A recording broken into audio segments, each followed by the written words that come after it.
Nutrition and digestion.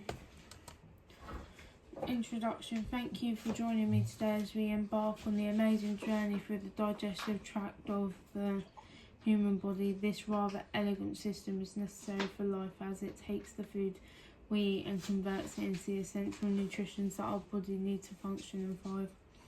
In our talk, we aim to take you on the ride food goes on after we swallow it and into the tube that is effectively connected to our mouth and extends to 30 metres in length and runs from the mouth to the anus.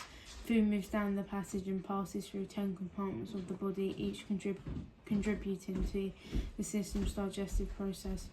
We will start with the mouth, where digestion starts by chewing and salivation, and with that we'll be tracing the food down the pharynx and esophagus into the stomach on to the liver and gallbladder, which plays a big role in fat digestion. To the small and large intestines we go, where the majority of nutrition absorption happens. Well, we'll also examine mechanical and chemical digestion and emphasise the role of enzymes to extract nutrition from food. We also look at why eating a balanced diet is so important and how the 5 food groups contribute to our health. So let's get started on this illuminating voyage through the human digestive tract to reveal the amazing things that allow us to be nourished and remain healthy. The digestive system.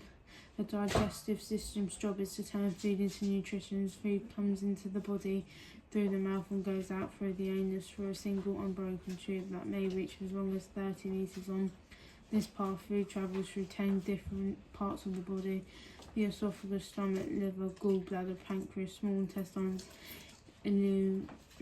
large intestines, rectum, and finally out through the anus. The mouth. The digestive process starts in the mouth when food is broken in smaller pieces by mastication, which is a fancy word for, you guessed it, chewing with teeth. The food is then mixed with saliva by the tongue for easier swallowing as it is pumped through the pharynx and esophagus. Saliva has some other benefits, for not only is it for keeping true food, the flow of saliva helps wash away food particles and plaque from your teeth. The saliva works to neutralise the acid in many of the foods and beverages that you consume. When something that may be acidic but still considered healthy will almost always end up with a tender area the next day. If you had too much of it, saliva helps protect your teeth from decay because it contains these proteins and minerals. Also, saliva can restore minerals to areas of the teeth that have lost them during the acid attack mentioned above. This buffering effect in turn protects enamel from wear and therefore maintains a good level of oral health. Taste is about one's ability to generate that liquid saliva. The mouth performs 2 functions: mechanical digestion, which involves chewing, teeth chop and grind food in smaller pieces. Mixing food with saliva is when saliva starts the breakdown of carbohydrate starch using an enzyme called amylase.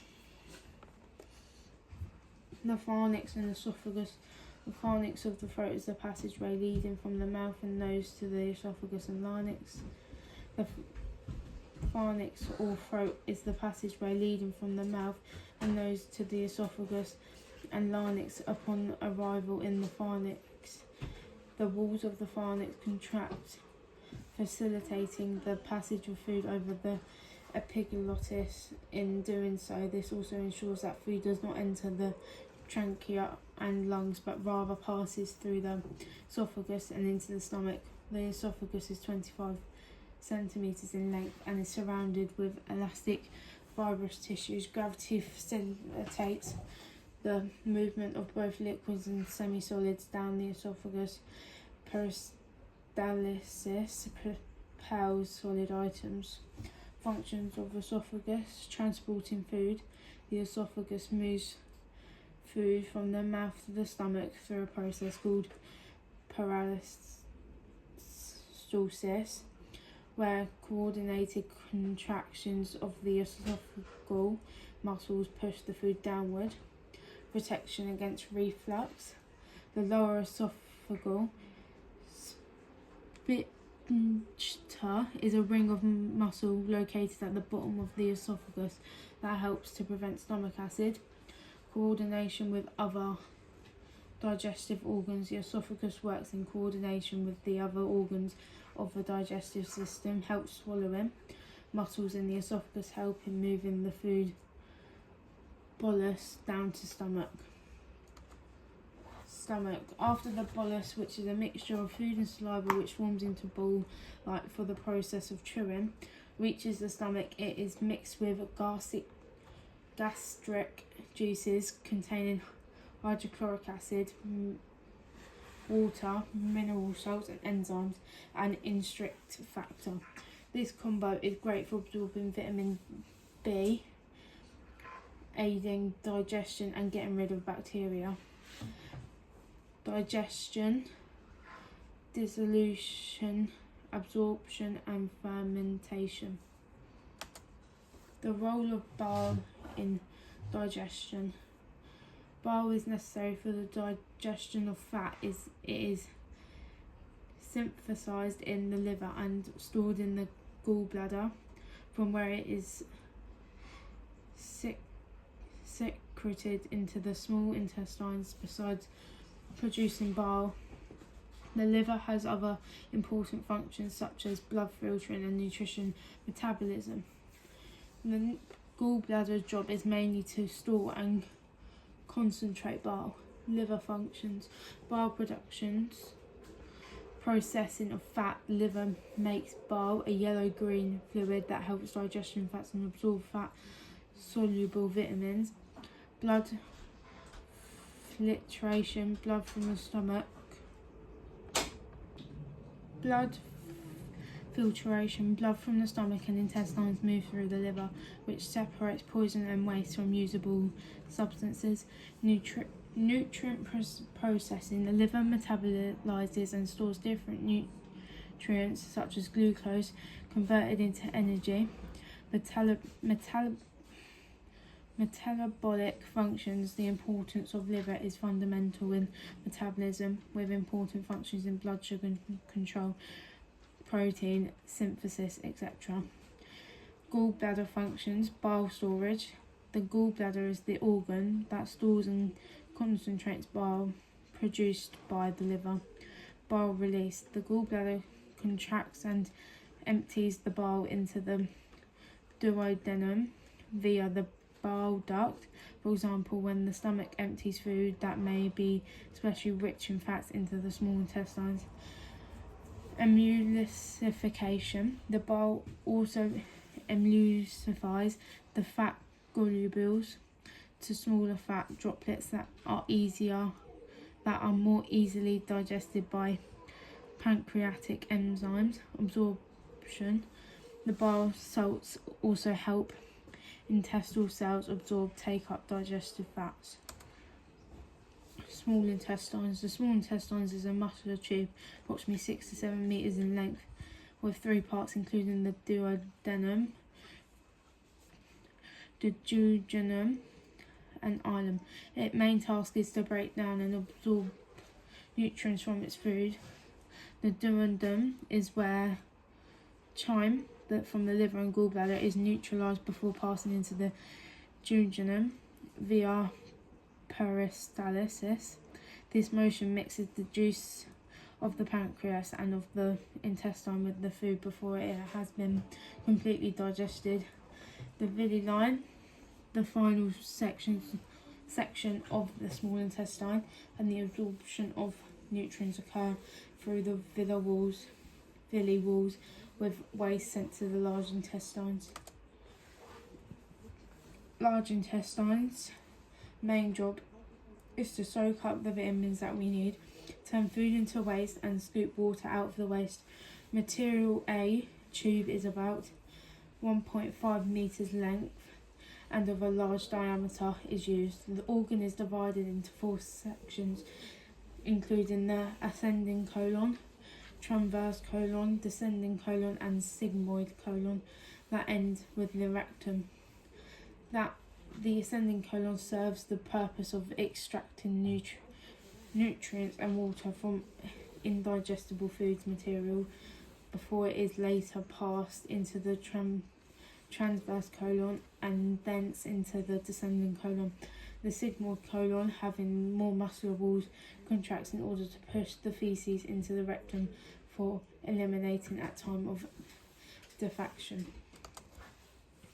Mechanical digestion. Mechanical digestion is the crushing, cutting, churning of food. Your insides, your chewing muscles, your stomach muscles, your intestines sounding the stomach's content like a washing machine to increase the efficiency of the chemical breakdown. It starts with chew, mastication in the mouth, and continues with the food blends with acid and other participants or players in the stomach. Here's a more detailed look. Chewing, mastication. The teeth mechanically chew food into little pieces. This action commences the digestion of food, allowing it to be swallowed more easily and more effectively chemically digested. Swallowing. The muscle bolus of chewed food is swallowed and passes down the esophagus.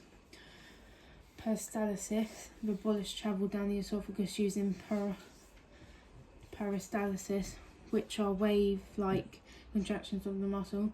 Churning in the stomach. Vigorous contractions of the muscle to contract about the food, combining it with digestive juices and continuing to digest the food. This mechanical process also brings additional surface area of the food in contact with digestive enzymes to allow for quicker action.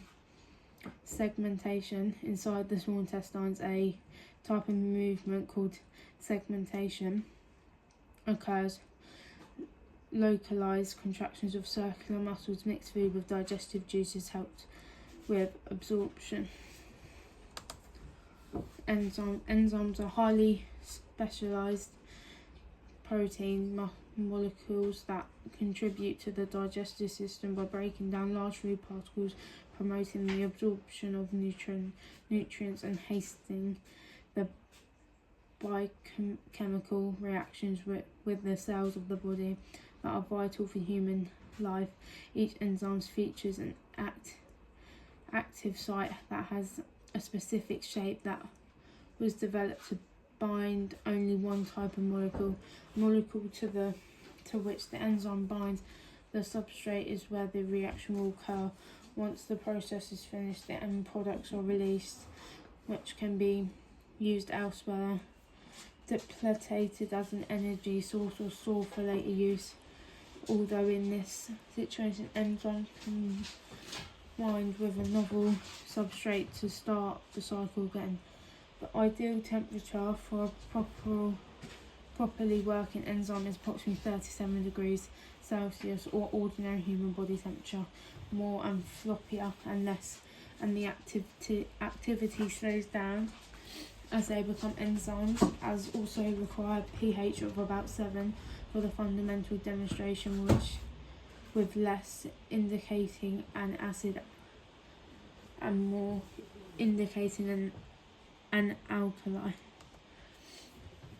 Maltose is a digestion enzyme created by the small intestine that changes maltose to glucose. It is similarly located in several plants and germs. The pH proportion for most progression is within 6.1 and 6.8. Maltose is similarly a substantially digesting enzyme. It exists generally in sugars which are obtained from foods when starch is deteriorated. Trypsin. Trypsin is one of the body's digestive enzymes produced by the pancreas and helps to digest protein in both the large and small intestine. Trypsin functions best with a pH of 7 to 8 to 7. Trypsin is an addiction to digestion. Trypsin can be used to treat conditions such as osteoarthritis, arthritis and to help heal wounds and ulcers by removing dead tissue and leaving healthy tissue behind. Balanced diet. All biologically need to have a balanced diet and some level of activity to grow and function properly. You need to have a diet high in calories and full of vitamins, proteins, carbohydrates, fats and dairy. The recommendation is a 5 a day, 5 fruits and vegetables a day, and about 6 to 8 glasses of water. The average daily recommended caloric intake for women comes to about 2,000 calories or 2,500 for men. Inadequacy of proper nutrition makes one more susceptible to diet-related ailments, including type 2 diabetes, cancer, obesity and heart attack. 5 food groups. There are 5 basic food groups that build a person up into a long and healthy life: protein, carbohydrates, fat, dairy and fruit and veg. Protein exists in foods such as meat, fish and eggs and are vital for muscle growth. It's carbohydrates that provide the energy to get us through our day and help you to feel full. Common sources include pasta, rice, potatoes, bread. Carbs have bad reputation since they are accused of being a bloating agent, and it is true to some extent, but like everything else, moderation is the key. Fats, including those in oils and spreads, are high in vitamins needed to boost our immune system to fight off infections. Dairy products such as milk, cheese and yogurt are extremely important for the bone health because of their protein, calcium, vitamins and minerals. Lastly, 5 serving of fruit and veg are also key to provide a good variety of vitamins and minerals that are beneficial to the immune system.